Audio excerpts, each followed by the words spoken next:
समीन जी, वाकया मुस्तनसर हुसैन तारड़ सुनाते हैं।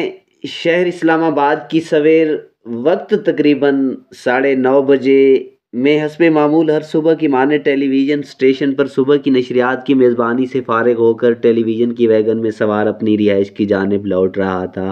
ब्लू एरिया अभी वीरान पड़ा था और शाहराह पर ट्रैफिक बहुत कम थी।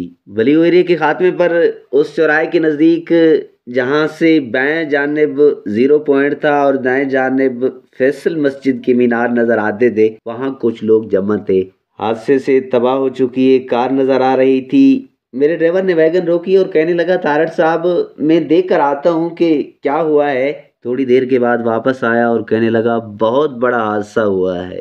हालांकि ट्रैफिक भी ज्यादा ना थी, लगता है ड्राइवर की गलती थी।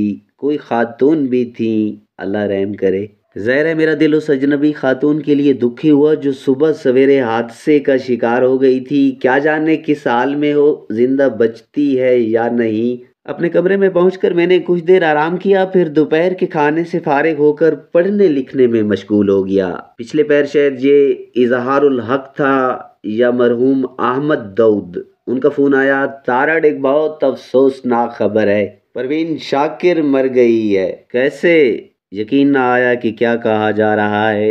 आज सुबह वो अपने ड्राइवर के साथ कहीं जा रही थी और बलियो एरिया के करीब उसकी कार हादसे का शिकार हो गई। इतने बजे जनाजा कब्रिस्तान पहुंचेगा। उस दौरान किश्वर नहीद का भी फोन आ गया। मैं इस वक्त परवीन के घर से बोल रही हूँ, मुस्तनसर। वो रोए चली जा रही थी। बहुत बुरा हाल हुआ परवीन के चेहरे का। उसे ठीक किया जा रहा है। वो बदनसीब ही रही। इतने बुरे और बेकार लोग जिंदा रहते हैं और परवीन जैसे खुशियां बांटने वाले लोग चले जाते हैं। मैं तो कब्रिस्तान नहीं आ सकती, यहीं से रुखसत कर दूंगी। परवीन शाकिर से मेरी दोस्ती या कुर्बत ना थी। कभी किसी अदबी महफिल या दावत में आमना सामना हो जाता तो वो माथे पर हाथ रखकर सलाम में पहल करती, क्या लिख रहे हैं, क्या पढ़ रहे हैं, और खुदा हाफिज। कभी कभार अदब के हवाले से कोई एक आध खत। इस्लामाबाद के कब्रिस्तान में परवीन को रुखसत करने वाले बहुत कम लोग थे। उसकी अजीज दारी कराची में थी और वहां से यहाँ आज ही के दिन पहुंचना मुश्किल था। कुछ अदीब थे और उसके महकमे के कुछ लोग।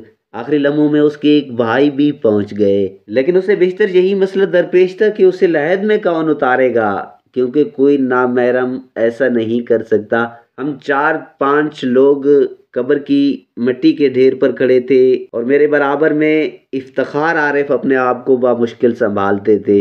जनाजा तो हो चुका था जो अहले तशी के अकीदे की नुमाइंदगी करता था। हमने कुछ देर इंतजार किया, इस उलझन का शिकार रहे कि अगर इनका कोई नजदीकी अजीज बर वक्त ना पहुंचा तो परवीन को लहद में कैसे उतारा जाएगा। मुझे मुकम्मल तफसील तो याद नहीं रही कि उसके भाई कब पहुंचे, लेकिन ये याद है कि किसी ने सफ़ेद कफन में लिपटी परवीन शाकिर को इफ्तिखार आरिफ के बढ़ते हुए हाथों में दे दिया। इफ्तिखार उसे थामे हुए कब्र में उतरने को थे कि यकदम उनका रंग जर्द पड़ गया। हाथ लरजने लगे, शायद उन्हें अंजाना का दर्द शुरू हो गया था। उन्होंने यकदम मुझसे कहा, तारड़, परवीन को संभाल लो। मैंने बाजू वाह किए और परवीन की जस्ते खाकी को थाम लिया और तब मैं जिंदगी के एक नाकाबिल बयान तजर्बे से दो चार हुआ, जिसके बारे में अब भी सोचता हूँ तो सन्नाटे में आ जाता हूँ। परवीन धान पान सी लड़की थी। मौत के बावजूद वो बहुत भारी ना थी।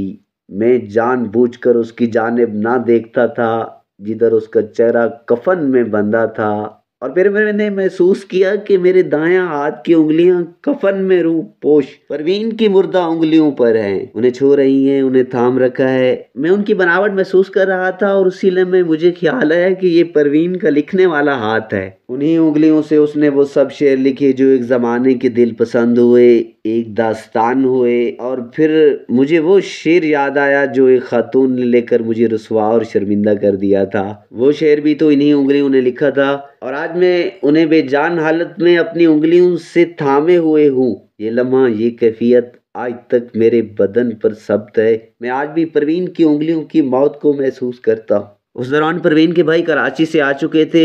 मुझसे लहद में उतरा ना जाना था।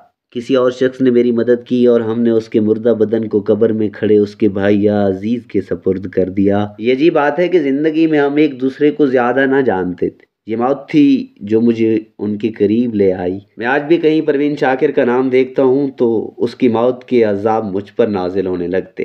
परवीन की जवां साल मौत ने पूरी अदबी दुनिया को रंजीदा कर दिया था।